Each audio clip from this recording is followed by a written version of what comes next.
के शो में।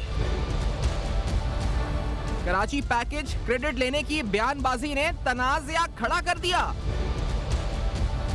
एडमिनिस्ट्रेटर्स की तैनाती एमक्यूएम को तहफ़्फ़ुज़ात क्यों?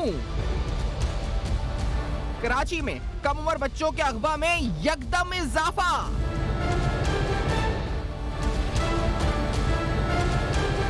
अस्सलाम वालेकुम। बस पर्दा हकायक सनसनीखेज इंकशाफात प्रोग्राम बेनकाब में हूँ आपके साथ सैफान खान।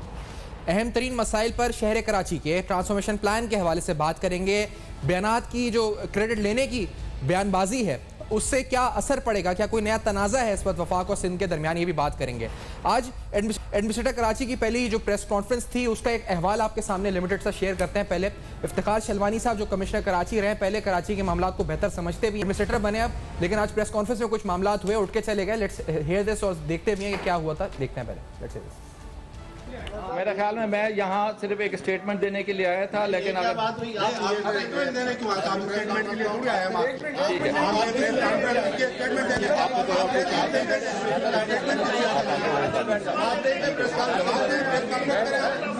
स्टेटमेंट देने क्यों आए था? ये क्या बात हुई? स्टेटमेंट सही बात है।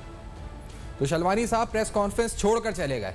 अब बात यह कि एडमिनिस्ट्रेटर की तैनाती पर एमक्यू में कुछ तहफ़्फ़ुज़ात हैं, उन तहफ़्फ़ुज़ात पर भी आते हैं, लेकिन उसके साथ साथ इस पैकेज और इस ट्रांसफॉर्मेशन प्लान के मुस्तकबिल पर उठते हुए सवाल जो हैं उन पर भी हम बात करेंगे।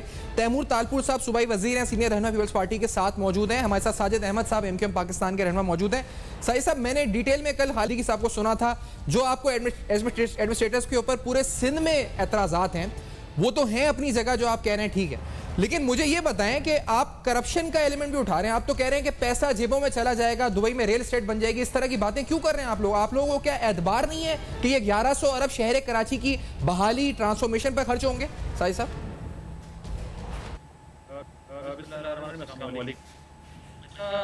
बिल्कुल कल प्रेस कॉन्फ्रेंस की है और बहुत ज्यादा वैलिड पॉइंट एमक्यूएम रेज किए हैं, एमक्यूएम की राब्ता कमेटी ने। अच्छा, उसमें ये कि देखिए गुज़श्ता 12 सालों के कहने का मकसद ये था कि गुज़श्ता 12 साल से 13वां साल चल रहा है पाकिस्तान की गवर्नमेंट को, और गुज़श्ता 12 साल जो भी हुआ है हमने साहिब साहब, मैं अनफॉर्चुनेटली आपकी आवाज़ में मसला है, हम आपको ऑडियो जो है सब बीपर पे लेने की कोशिश करते हैं। साहिब साहब की आवाज़ में इस पर डिस्टॉर्शन आ रहा है।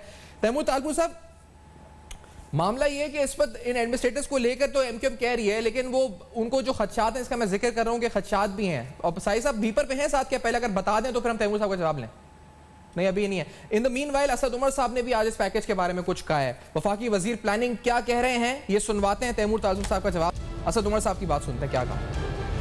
भाई मैं मान गया 750 अरब है उनका, शुरू करो कल से यार, कराची इंतजार कर रहा है भाईजान। ये सियासत जो है ना, ये नहीं चलेगी अब, और ये जो है ड्रामेबाजी, प्रेस कॉन्फ्रेंस एक दूसरे के खिलाफ अगर पीटीआई और पीपल्स पार्टी दोनों करेंगी, दोनों का मैं बोल रहा हूँ कराची के अवाम से जूते पड़ेंगे अगर सिर्फ प्रेस कॉन्फ्रेंस की। काम करो जाके भाईजान ग्राउंड के ऊपर। कराची चलते हैं, मुझे केसीआर दिखा दो जमीन पे किधर है, K4 दिखा दो जमीन पे किधर है, ग्रीन लाइन किधर है, S3 किधर है, ये मुझे दिखा दो अगर पुराने हैं तो। सर ये पुराने हैं बातों के अंदर, ये सिर्फ बातें होती रही हैं। अब हम कह रहे हैं इनको काम करने के लिए। वो उस दिन मुझे कल कहते हैं ये तो सारे नाकाम मंसूबे, मैंने कहा इनमें जो हुआ कौन सा जो नाकाम हुआ भाई। तैमूर तालपुर साहब, ये सवाल आपसे ये पहले कि वफाक कह रहा है कि हमने अपना काम शुरू कर दिया है, वो कहते हैं सिंध ने काम शुरू किया नहीं किया। अगर 750 अरब है, आप 750 अरब कहें कि आपका शेयर है, लेकिन काम शुरू कर दें। वो कहते हैं हमने K4 पे खत भी लिख दिया मुराद अली शाह साहब को। आप लोगों ने क्या काम स्टार्ट किया, ये अब तक क्या आपकी तरफ होमवर्क है? तैमूर तालपुर साहब। बिस्मिल्लाहिर्रहमानिर्रहीम। मैं जब भी मुझे पहले शो में जब से लिया था ना, जब ने कहा था कि ये पैकेज आ रहा है, ये सब कुछ हो रहा है और इतने पैसे वफाक देगी, तो मैं तभी कह रहा था कि मैं चाहता हूँ, मेरी ये दुआ है कि ऐसे हो, पर क्योंकि आज तक पीटीआई ने सिर्फ और सिर्फ यू टर्न ही मारे हैं, तो मुझे शुरू से शक था ये कोई ना कोई बहाना ढूंढेंगे, कोई ना कोई बहाना निकाल लेंगे और उसके थ्रू कहीं कोई ना कोई रुकावट डाल देंगे। जो उन्होंने हम पे एहसान किया है 300 बिलियन का, वो भी आपको पता है कि कितना फेडरल गवर्नमेंट खुद दे रही है और बाकी चाइना की हुकूमत से मिल रहा है और हमारी पब्लिक प्राइवेट पार्टनरशिप्स के थ्रू हमें मिल रहे हैं। तो ये बहुत ही गैर जिम्मेदाराना बयान दिया है असद उमर साहब ने। वो बात कर रहे हैं, पीपल्स पार्टी पे तनकीद कर रहे हैं वो जरा ये तो बताएं कि 2 साल में उन्होंने किया क्या है और दिया क्या है पाकिस्तान को। हमारे खसारे ट्रिपल कर दिए, 21 ट्रिलियन पे इन लोगों को हुकूमत मिली थी, 2 साल में 43 ट्रिलियन पे ये ले गए, माने 45% ने खसारा कर दिया। हम तो थे खराब जी, वो हमें कह रहे हैं जी आप चुप कर जाए, हम तो थे खराब, पर हम खराब लोगों ने 25 साल में उतना इकोनॉमी का नुकसान किया जितना खान साहब की हुकूमत ने 2 साल में कर दिया है। तो इनको तो कोई जवाब ही नहीं पहुंचता है हम पे क्रिटिसाइज करने का। अगर कोई परफॉर्म कर रहा है सूबा तो सिंध ही कर रहा है, अगर टारगेट्स अपने अचीव कर रहे हैं तो सिंध अचीव कर रहा है, आपके रेवेन्यू टारगेट्स सिंध अचीव कर रहा है, आपके वीट के टारगेट सिंध कर रहा है। और फिर उसके बाद अगर कोई काम हुआ है, अगर आज आप बात करते हैं कहीं पर तो बताएं कि सिंध जैसे अस्पताल कहां पर है। आप मुझे बताएं थरकोल का प्रोजेक्ट कहीं पर कोई कर सका जो बातें करते थे, जो कुछ किया हमने किया ना। तो ये असद उमर साहब की बात बिल्कुल बनती नहीं है। मैं अगर थोड़ा स्पेसिफिक होकर दोबारा पूछूं, कराची ट्रांसफॉर्मेशन प्लान या फिर जो चीजें आपकी मंसूबे आपने यहाँ के रखे हैं, जैसे रेड लाइन है, एक्सप्रेसवे जो आप बना रहे हैं, उनके वो कह रहे हैं K4 पे हमने खत लिख दिया, हम जिम्मेदारी ले रहे हैं, हम उसके अगले दिन ही ऑफिस गए और मैंने काम शुरू कर दिया। आप लोगों की डेडलाइंस उन्होंने सेट की हुई डेडलाइंस, अपनी ग्रीन लाइन की जून 2021 की, किसी की दिसंबर 2020 की, आपने क्या डेडलाइन सेट कर दी है अपने मंसूबों की जो आपके हिस्से में है इस प्लान के अंदर? तैमूर साहब, मुझे बड़े अफसोस से कहना पड़ता है कि असद उमर साहब ने कल एक खत लिखा है जिसका उनको 24 घंटे के अंदर जवाब भी चाहिए और उनको इम्प्लीमेंटेशन भी चाहिए। और 2 साल से हम जो इनको मिलते कर रहे थे, कितने खत हमने असद उमर साहब को लिखे, कितने चीफ मिनिस्टर साहब ने खत लिखे प्राइम मिनिस्टर को, उनका कोई हिसाब किताब गिनती है? K4 के लिए हम रोते रहे, S3 सीवरेज के लिए हम रोते रहे। आप ग्रीन लाइन की बात करें, ग्रीन लाइन 70% नवाज शरीफ साहब ने कंप्लीट करके दी थी जब वो गए। 70 सैकड़ों काम हो गया था, 30% काम बचा हुआ था, उस पर 1 रुपया रिलीज नहीं हुआ। हमने अपने शेयर के पैसे निकाल के रखे हुए थे, पर क्योंकि वफाक अपना शेयर देने को तैयार नहीं था, अब जाके इनको ख्याल आया 2 साल के बाद कि ये हमारे S3 को भी और हमारे K4 को भी इम्प्लीमेंट करना चाहते हैं। तो ये तो सवालात उनसे है मेरे कि वो कल एक खत लिखकर आज हमें कह रहे हैं कि हम काम नहीं करना चाह रहे और 2 साल के हमारे खत ही इग्नोर कर रहे हैं। अच्छा ये बात है कि मैं फिगर्स पे भी आता हूँ, लेकिन शाहिद अहमद साहब, आप लोगों को एतराज़ात क्यों हो गया? ये पैकेज अनाउंस हुआ है, MKM पाकिस्तान तो इत्तेहादी है तहरीक इंसाफ की, अब आप लोग आ रहे हैं, कल आपने प्रेस कॉन्फ्रेंस की, मैं तो सुन रहा था, मुझे लग रहा है एहतजाज भी आप लोग करने लगे। क्या आप लोगों का मसला क्या हुआ है शाहिद अहमद साहब अचानक से? तो बुनियादी मकसद ये था कि एक तो गुज़श्ता 4 साल MKM की सिटी गवर्नमेंट रही इस शहर के अंदर, इस सूबे के अंदर, और गुज़श्ता 4 साल के दौरान हमने देखा ये कि मेयर बिल्कुल बेख्तियार रहा। अच्छा, उस वक्त हमने सिंध गवर्नमेंट से तो बारहा रिक्वेस्ट की, लेकिन इनके सामने रिक्वेस्ट करना इसलिए बेकार है क्योंकि इन्होंने तहैया कर लिया है कि कराची के लोगों को कुछ नहीं देना। तो इनसे हमें उम्मीद भी बिल्कुल नहीं थी। वफाक से भी हमने 10वीं दफा मुतालबा किया, 165 अरब रुपए रखे गए। अभी जो कराची के अंदर गुज़श्ता दिनों 1130 करोड़ रुपए का अनाउंस PTI की गवर्नमेंट करके गई है, वफाकी गवर्नमेंट वज़ीर प्राइम मिनिस्टर साहब यहाँ पे करते गए। वज़ीर साहब ने यहाँ पर आकर करने का बुनियादी उनका मकसद था कि जो 4 साल से हम आवाजें उठा रहे थे, वो आवाजें की गूंज आज पूरे पाकिस्तान के चारों सूबों में गूंजी और दूर दूर गई। और गुज़श्ता बारिशों ने ये प्रूव कर दिया कि वाकई में सिंध, कराची पाकिस्तान का वो शहर है जो कि इस मुल्क को कमा कर दे रहा है, लेकिन इस मुल्क के अंदर इस मुल्क को कमा के दे रहा है। वफाक को 70%, सिंध को 95%। ये तो है, लेकिन अब तो पैकेज हो गया अनाउंस ना 1100 अरब का। अब आपको खदशात क्या है? मैं तो आपके जो रहनुमाओं से सुन रहा था, वो कह रहे थे कि ये पैसा दुबई में रियल एस्टेट में चला जाएगा, जेबों में चला जाएगा। क्यों खदशात है आपको? जी देखिए, मैं आगे जा रहा हूँ। अच्छा, फिर एक तो हमारा मुतालबा, एक तो हमारी ख्वाहिश ये थी कि ये फंडिंग उस वक्त जब मेरठ से दी जाती तो बहुत अच्छा होता कि मुंतखब नुमाइंदों के जरिए होता, ना कि आप अब ब्यूरोक्रेसी के जरिए इन कामों को करवाएंगे। ब्यूरोक्रेसी के जरिए इन कामों को करवाएंगे तो सिंध का एडमिनिस्ट्रेटर अभी पाकिस्तान पीपल्स पार्टी लेके आ गई है। इनका एक काम था ना कि पूछें कि सिंध के अंदर जितने भी लोग जितनी भी पार्टियां हैं उनसे पूछ कर मशावत कर कोई बंदा लाए, लेकिन ये डिक्टेटर बन गए। इन्होंने नहीं पूछा, एडमिनिस्ट्रेटर लिया है। इस वक्त सिंध के जितने भी एडमिनिस्ट्रेटर, कराची के एडमिनिस्ट्रेटर, तो डिस्ट्रिक्ट के एडमिनिस्ट्रेटर, वो तमाम के तमाम कराची के लोग तो हैं।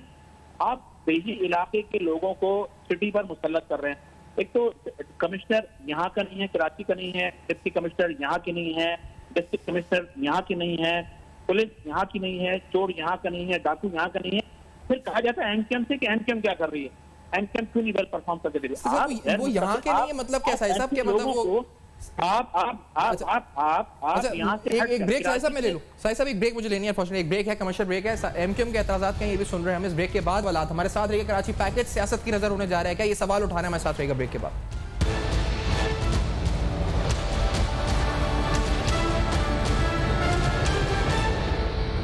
वेलकम बैक, आप देख रहे हैं बेनकाब। बेनकाब में अहम तरीन सवालात कराची पैकेज के हवाले से, सियासी बयानबाजी, क्रेडिट लेने का चक्कर, ये जो क्रेडिट लेने की बाजी है। असद उमर साहब कहते हैं, जो उनके अल्फाज हैं, उन्होंने कहे जी कि अवाम जो है पीपल्स पार्टी या पीटीआई दोनों अगर प्रेस कॉन्फ्रेंस में लगे रहे और काम नहीं हुआ शहर में, तो फिर कराची की अवाम जूते मारेंगे। ये इन्होंने जो उनके अल्फाज में आपको सुनवाए।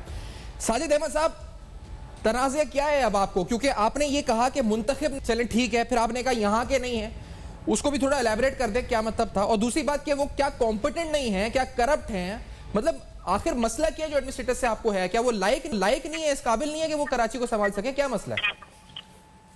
देखिए, नंबर 1 हमें ऑब्जेक्शन नहीं है, हम खुश हैं कि एक बड़ा पैकेज कराची के लिए आया है, लेकिन हमारा कहना ये भी है कि यही कराची शहर वफाक को सालाना मिलाकर 3000 अरब रुपए दे रहा है और 3 साल में ये प्रोजेक्ट कंप्लीट होंगे, यानी कि हम 9000 अरब रुपए देंगे वफाक को और यहाँ पर रिटर्न में 1100 अरब रुपए। नंबर 1 ज्यादती है, सिर्फ बता दी ज्यादती है। अच्छा, दूसरा ये कि ठीक है, अगर वफाक ने अनाउंस किया है एक कमेटी सैंक्शन की है, अच्छी बात है कि ये पैसा तो लगे और इस पर चेक एंड बैलेंस भी होना चाहिए। मिसाल के तौर पर एक मॉनिटरिंग टीम बनी है और हमें उम्मीद इसलिए है कि ये मेरिट पर होगा कि अब पाकिस्तान आर्मी भी इसके अंदर इन्वॉल्व है। तो हमारा मुतालबा, हमें खुशी इस चीज की है कि मेरे ख्याल में अब शायद हाई कोर्ट के काम अच्छे अंदाज में हो जाए, इसमें करप्शन ना हो। अच्छा, दूसरा हमारा कहना यह है कि देखें, मिसाल के तौर पर अभी गुज़श्ता दिनों सीएम ने एक स्टेटमेंट दिया कि मैं देखता हूँ कि सूबा कौन मांगता है, किसमें जरूरत है। ये कोई बात कहने की है? पाकिस्तान के आइन के अंदर क्या सूबों के हवाले लिखा है? तो आइन को निकाल के फेंकते हैं। आप अगर जमहूरी जमात है, आप आइन करते हैं, तरमीम पास है, सब कुछ हुआ ना, तो फिर या तो आइन से इस को निकाल के फेंक दें, या अगर सिर्फ आइन के अंदर है तो फिर ये सबका हक है। अगर आप लोगों के इंसाफ नहीं तो फिर वो क्या करेंगे? नहीं, जब उस सूबे का एक चीज क्लियर करते हैं साहिब साहब, आपको इसका मतलब साहिब साहब आपको इस पैकेज पे कोई मतलब एतराज नहीं? आप तो कह रहे हैं उम्मीद है मुझे कि सब कुछ सही होगा, क्योंकि मैं तो कल ये भी सुना कि आप कह रहे थे कि हम एहतजाज की तरफ जा सकते हैं, हम सड़कों पर आ सकते हैं, रोड पर आ सकते हैं। तो वो फिर किसके खिलाफ रोड पर आने की आप बात कर रहे हैं? जब पैकेज पे आपको कोई एतराज नहीं है, आप तो सूबे की बात कर रहे हैं, वो तो अपने पॉलिटिकल उस पर आ रहे हैं साहिब साहब। के लोगों के साथ होने वाले ज्यादती के बारे दोस्त कपूर भाई ने बात की और हम भी उन्हीं की बात, 2.5 लाख लोगों को जॉबें दी और कराची का एक भी नहीं उसमें से। ज्यादती है नहीं है? आप अगर कराची के डिप्टी कमिश्नर सब बाहर से आके लोगों को बिठा रहे हैं, तो मुकाम नहीं क्या ये आप जो कह रहे हैं जिनको बाहर के लोग क्या करप्ट हैं? मतलब मुझे समझ नहीं आ रहा साहिब साहब। मैं तैमूर साहब की, साहिब साहब साथ ही रहे। तैमूर साहब, एमक्यूएम को एतराज है, ये सड़कों पर आने की बात भी कर रहे हैं, एडमिनिस्ट्रेटर्स के ऊपर एतराज है, ये बात कि इनसे कंसल्ट नहीं किया गया as a important stakeholder in Karachi, administrator की तैनाती से पहले कराची की हद तक, तो ये बात सही है नहीं है? क्यों नहीं कंसल्ट किया आपने? और वफाक भी कह रहे हैं कि हमसे तो कंसेंसस नहीं हुआ इफ्तिखार चलवानी साहब को अपॉइंट करते वक्त, तो वाई इफ्तिखार चलवानी? तैमूर दारपुर साहब।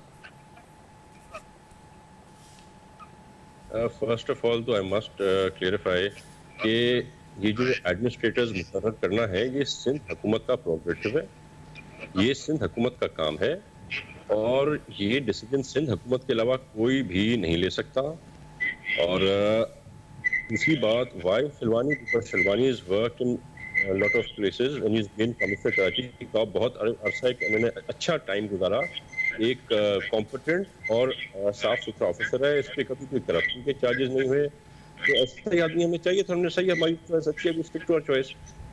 एक और बात मैं नहीं समझा कि हम बाहर से ला के ऑफिसर लगा रहे हैं, तो जितने अफसर मैं जानता हूँ जो लगे हुए हैं पूरे सिंध के सूबे में, वो या तो फेडरल गवर्नमेंट के ऑफिसर्स होते हैं या प्रोविंशियल गवर्नमेंट के होते हैं।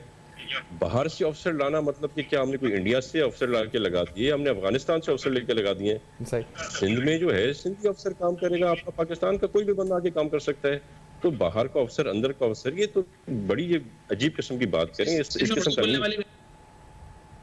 अच्छा, अगर साहिद अहमद साहब को हम टेलीफोन बीपर पे ले लें, अगर उनकी ऑडियो नहीं आ रही हमें इस वक्त। जी जी साहिद साहब।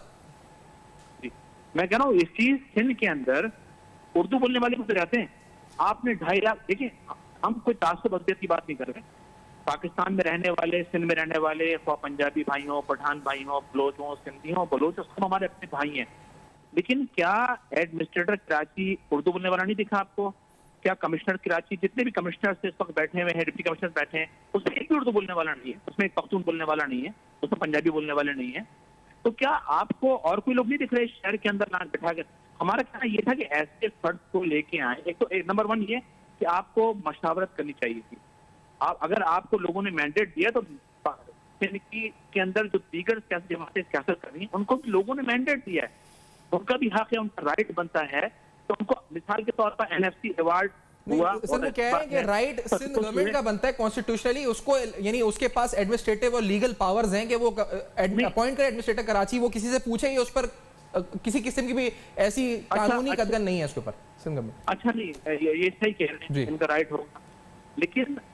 लेकिन अगर किसी के पास मिसाल के तौर पर सिंध गवर्नमेंट में, इनकी गवर्नमेंट है पाकिस्तान पीपल्स पार्टी की, और हमें पता है कि अगर सही मर्दमशुमारी हो जाए तो इस वक्त कराची का CM बैठा हो, तो मसनूई आप मेजोरिटी के जरिए आप अपने फैसले मुसलसल कर रहे हैं कि हमें इख्तियार है। नंबर आप सही आप राइट करवा लें दोबारा से अगेन मर्दमशुमारी, आपको अंदाजा तैमूर साहब से हमारा राब्ता है जी, बाहर लेकर है साथ है तैमूर साहब।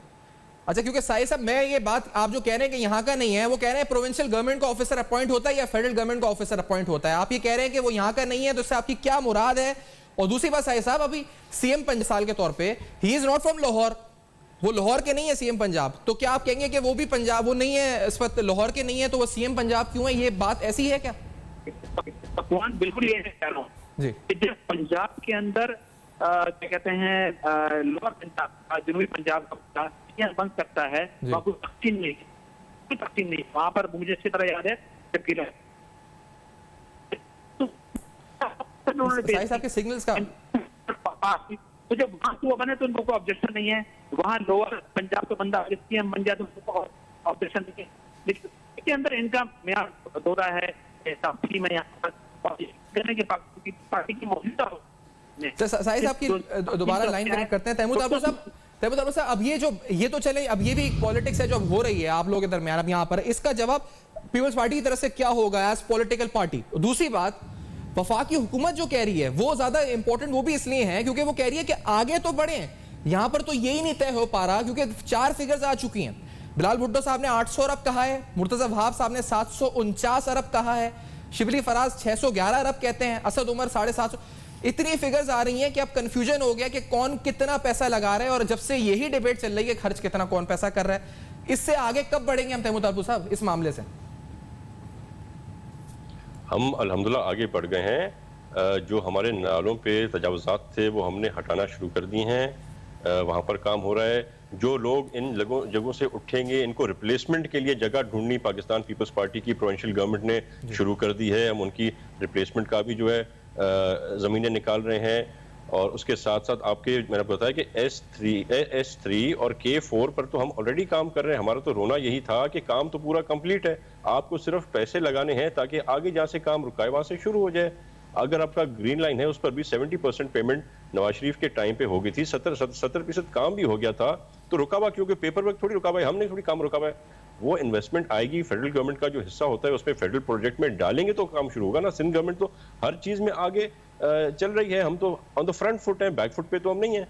तो ये इस तरह की बात करना, कहना कि जो है सो कराची की आवाम जूते मारेगी, तो जूते तो कराची की आवाम मारेगी इन PTI वालों को जिन्होंने जितनी महंगाई कर दी है। आप पेट्रोल की प्राइसेस कहाँ ले गए, गोल्ड कहाँ ले गए, आपने डॉलर को कहाँ पहुंचा दिया, आपने मुल्क का खसारा कहाँ पर कर दिया। आप आज देखें ना, जहाँ भी जाते हैं ये हर 2-3 दिन में आप अखबार में देखते हैं PTI वाले अपने MNAs MPs का पुतला जला रहे होते हैं या आपस में लड़ रहे होते हैं। आपके हलीम आदिल शाह जहाँ जाते हैं उनको अंडे पड़ रहे होते हैं, फिरदौस शमीम साहब अपने प्रोग्राम में जाते हैं वहाँ पे इनको अंडे पड़ रहे होते हैं। तो हमें कोई डर नहीं अवाम से, हम तो अवामी लोग हैं। अभी तो पता चलेगा, मेरे भाई बात कर रहे हैं कि हमने जो है गैर सियासी गैर अपना उसको बुला दिया बंदे को। तो ये तो एक इंटरम पीरियड है, हमारी इलेक्शन होनी है, administrator is just here temporary. जब तक हम इलेक्शन कराएंगे, इलेक्शन के बाद जिसको अवाम वोट देगी, जिसने काम किए होंगे, वो एमकेएम हो, पीपल्स पार्टी हो, पीटीआई, हमारे सामने आ जाएगा। चाहे अर्बन सिंध की बात करें, चाहे रूरल सिंध की बात करें। और ये लसानी सोच रखना है, इसमें बहुत नुकसान हुआ है हमारे मुल्क का। अब खुदा के वास्ते इससे आगे बढ़े। ये महाजिर, ये सिंधी, हम सब पाकिस्तानी हैं। We have to work together, we have to get officers who have a good reputation. ये थोड़ी देखना कि ये उर्दू स्पीकिंग ऑफिसर तो इसको मैं यहाँ पे एडमिनिस्ट्रेटर, क्योंकि कराची, इस तरह कहीं नहीं होता। कहीं किसी दुनिया में कहीं मिसाल नहीं, कि पाकिस्तान में कहीं मिसाल नहीं इस किस्म की। साजिद भाई बात कर रहे हैं, तो मेहरबानी करके, मैं अब आगे बढ़ने का टाइम हो गया। प्लीज इन सोचों को छोड़ के और फ्यूचर के बारे में सोचिए, अपने मुल्क और अपने बच्चों का। तो ये एक ब्रेक लेते हैं, क्योंकि सिंध हुकूमत जो कह रही है मौक़िफ़ है जी, पीपल्स पार्टी कह रही है आगे बढ़ रहे हैं। साजिद अहमद साहब का भी आपने सुना जी, एमक्यूएम के तहफ़्फ़ुज़ात क्या है इस मामले को लेकर। मामला है कराची ट्रांसफॉर्मेशन प्लान, आगे का रास्ता क्या होगा? क्या हम इन बयानबाजियों में ही फंसे रहेंगे? हम आगे बढ़ेंगे या नहीं बढ़ेंगे? रकम का तनाज़ा, क्रेडिबिलिटी का तनाज़ा, कि क्रेडिट लेने का तनाज़ा, कि कितना किसका हिस्सा है, ये अभी तक चल रहा है। इस ब्रेक के बाद आएंगे। तो शहर कराची में एक और मामला इस वक्त उठ चुका है और बड़ा सेंसिटिव मामला है। ये मामला क्या है आपको बताएंगे ब्रेक के बाद, और हम चाहेंगे कि लॉ एनफोर्समेंट इस पर एक्शन ले। लेकिन after this very short break Benaqab में हमारे साथ है।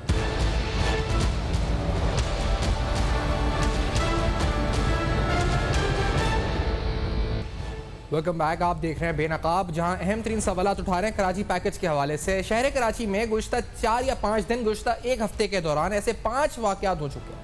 5 वाक़यात हो चुके हैं जब कमसिन बच्चियों को अगवा करने की कोशिश हुई है, अगवा हुए हैं। इसमें मरवा शामिल है, जो मरवा जिसकी लाश मिली थी, जिसके वालिद को कल हमारे साथ प्रोग्राम में थे, जो कह रहे थे कि अगर इंसाफ नहीं हुआ एक हफ्ते में तो वो खुद को आग लगा देंगे। उमर सादिक उसके वालिद थे। आज फिर सोराबकोट में ये वाक़या देखा, जब सायरा, एक बच्ची मासूम, जो फिर से यही वाक़या अगवा हुई, लेकिन फिर खुद से मिल गई। सोराबकोट से कुछ देर कबल ही मिली। रिकवरी के बाद भी उस इलाके में एक जश्न का समय जो आप देख रहे हैं, मतलब लोग खुश हैं जब उसकी रिकवरी हुई है वहां से। लेकिन ऐसे पे दर पे वाक़यात क्या अलर्ट कर रहे हैं इस वक्त लॉ एनफोर्समेंट को? क्या एक्शन होना चाहिए, इस पर बात करते हैं। सुहेल शब्बीर हमारे नुमाइंदे भी हमारे साथ मौजूद हैं, जो कवर कर रहे हैं, और सीनियर सहाफ़ी भी हमारे साथ मौजूद हैं, और तैमूर तालबू साहब भी मौजूद हैं। सुहेल, ये कितने वाक़यात हो गए अभी एक हफ्ते के दौरान?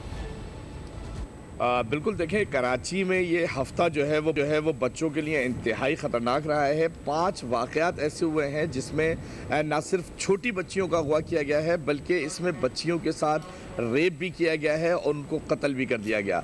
मरवा का वाक़या एक ऐसा वाक़या है कि पूरे कराची को इस टाइम उसने हिला कर रख दिया है। और मैं आपको बताऊं कि उसके कातिल या उसके साथ ज़्यादती करने वाले मुलजिम को गिरफ़्तार किया गया है। वो कोई दूर का इंसान नहीं, उसका बिल्कुल पड़ोस में रहने वाला एक शख्स है जिसको पकड़ा गया है। अभी यहाँ सवाल ये उठ रहा है कि पुलिस गुज़िश्ता 3 दिनों से इस वाक़े की तहकीकात कर रही थी, लेकिन जब मरवा अगवा हुई थी तो उसके अगवा और कत्ल के दरमियान में तकरीबन 1.5 से 2 दिन का वक्फा है।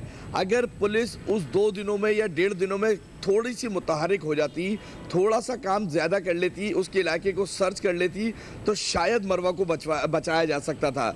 लेकिन पुलिस ने वही रिवायती अंदाज़ अपनाया, उसी अंदाज में FIR काट दी और कंट्रोल पे मैसेज चलाया और बता दिया कि हम आपकी बच्ची तलाश कर रहे हैं, लेकिन नुकसान हो गया। इसके बाद फिर एक और वाक़या हुआ, ली मार्केट पर एक बच्ची को अगवा किया गया। एक शख्स ने अगवा किया और उसको जब इलाका मकीनों ने पकड़ा और पकड़ने के बाद पुलिस के हवाले किया, तो उसने इंकशाफ किया कि उसने नयाबाद से, जो लियारी का इलाका है, वहाँ से इस बच्ची को अगवा किया था और अपने पास रखा हुआ था। खुदा ना खास्ता इस बच्ची के साथ भी कुछ बुरा हो सकता था।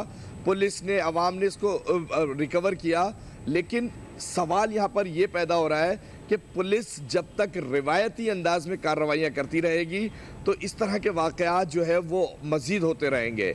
आज थोड़ी सी जो हमने देखा कि पुलिस ने हलचल दिखाई तो सायरा जो है वो फौरी तौर पर बाजियाब हुई है। सुबह 9 बजे इसको जो है वो इसके घर वालों ने इत्तला की कि ये लापता हुई है, अगवा हुई है, गाड़ी में लोग लेकर गए हैं। पुलिस ने फौरी तौर पर न सिर्फ मुकदमा दर्ज किया, इलाके में सर्चिंग शुरू की, लोगों से मालूमात हासिल शुरू की, तो उससे नतीजा ये निकला कि 8 से 10 घंटे के दरमियान में ही ये बच्ची को मुल्जिमान किसी वीरान कब्रिस्तान के पास छोड़ गए और उसके बाद ये घर आ गई।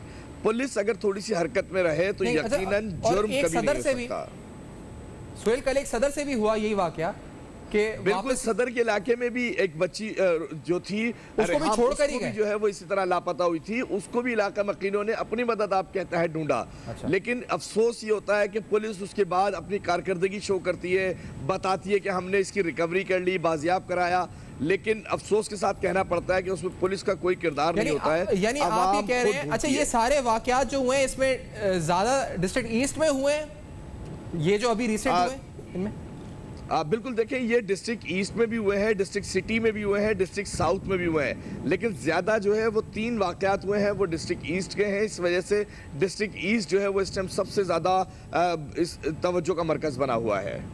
जी तैमूर साहब, मरवा की जो लाश थी वो भी उसके घर वालों ने ढूंढ के निकाली थी, कल उसके वालिद बता रहे थे, और ढूंढने के बाद पुलिस को बुलाया क्योंकि पुलिस पहले नहीं आई थी उनके घर जब तक।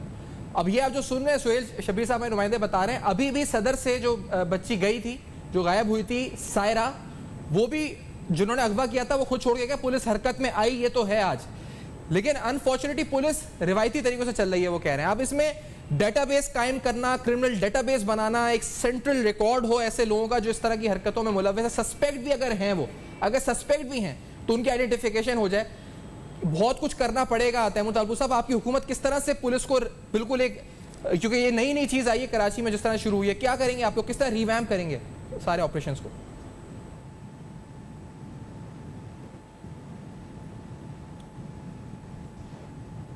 देखिए, सबसे पहली बात तो जब इस किस्म का वाक़या होता है तो उसमें तो कोई दो राय किसी के हो ही नहीं सकते। इस बारबेरियनिज्म के खिलाफ कदम उठाएं वो कम है, और पुलिस को अगर कहीं भी हम गफलत देखते हैं तो हमने हमेशा, आपने देखा होगा, एक्शन लिया है। हमने एसएसपी को सस्पेंड किया है, हमने एसएचओ को सस्पेंड किया है, और ये चलता रहेगा। और इसमें अगर कोई गफलत की है तो I am sure action will be taking and I will initiate inquiry against this by the IG tomorrow. दूसरी बात, आप इंक्वायरी इनिशिएट करेंगे तैमूर तालबू साहब, अगेंस्ट हुम आप इंक्वायरी इनिशिएट करेंगे? हमारे पास है, गवर्नमेंट के पास है, हम आपस में इंटर है। जी तैमूर साहब प्लीज, अगर कैन यू रिपीट, आप इंक्वायरी शुरू करेंगे, किसके खिलाफ आप कह रहे हैं? मैं इंक्वायरी के लिए बोलूंगा आईजी को।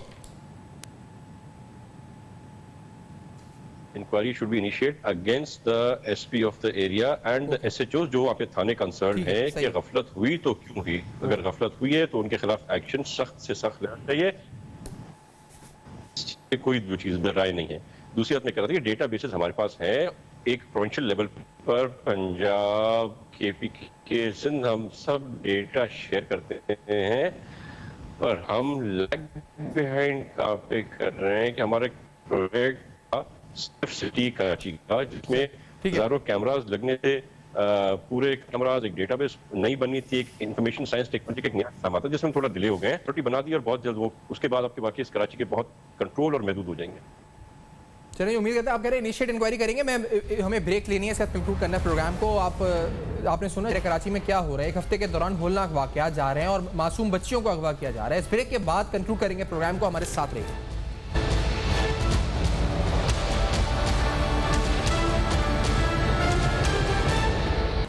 Welcome back. आप देख रहे हैं बेनकाब। आज बेनकाब में 2 अहम सवाल उठाए। कराची पैकेज क्या सिर्फ सियासत की नजर होगा? ये बयानबाजियां, ये क्रेडिट लेने का चक्कर, ये तेजी के हमारा इतना पैसा खर्च होगा या हमारा इतना पैसा खर्च होगा, क्या बात यहीं तक रहेगी या बात आगे बढ़ेगी? बात आगे बढ़ेगी क्योंकि शहर कराची के अवाम की नजर है इस पर कि अमली तौर पर कुछ हो। और इसी तरह से आपने देखा कि कराची शहर में पे दर पे वाकयात हो रहे हैं जो काफी कंसर्निंग है। मासूम बच्चियां 4 साल से 5 साल की, 10 साल की एक बच्ची गायब होना शुरू होती हैं, अगवा होती हैं। इन बच्चियों को कौन अगवा कर रहा है, इनका कातिल कौन है, जैसे मरवा मासूम का कातिल कौन है, ये लोग गिरफ्तार नहीं हो रहे। ये बच्चियां अज खुद मोहल्ले वाले बाजियाब करा रहे हैं, घर वाले बाजियाब करा रहे हैं, या जो अगवा कर रहे हैं, जैसे मिसाल के तौर पे सायरा, वो खुद ही मिल गई वालदैन को या घर वालों को कुछ कहीं खड़ी हुई, यानी वो पुलिस ने बाजियाब नहीं कराई, उसके अगवाकार अभी भी मफरूर हैं, वो किसी और को अगवा कर सकते हैं। तो कहां है वो सेफ सिटी कैमरास जिसके जरिए उनके चेहरे आइडेंटिफाई हो सके? कहां है वो क्रिमिनल डेटाबेस ताकि इन सस्पेक्ट्स का, जो अगवाकार हैं, उनके नाम उसमें दर्ज किए जा सके, ताकि आइंदा किसी वारदात में वो नजर भी आए तो उनको पहले ही गिरफ्तार कर लिया जाए। ये तमाम अहम सवाल हैं और हम सब नजर रखते हैं वो कराची पैकेज हो, शहर कराची के दीगर मसाइल हो, जैसे मिसाल के तौर पे लॉ इन्फोर्समेंट है जो अगवाकार इस वक्त सब कुछ कर रहे हैं। इस सब पर अमली इकदामात के मुंतजर हैं, अमली इकदामात के मुंतजर हैं, सियासी बयानबाजी नहीं, अमली इंतखाब जो इस वक्त इकदामात हैं उनके मुंतजर पूरा कराची, पूरा पाकिस्तान है। For feedback you can write us on our email address, Facebook and Twitter जो आपके सामने फ्लैश कर रहा है। देखते रहेगा, अब तक अपना बहुत ख्याल रखिए।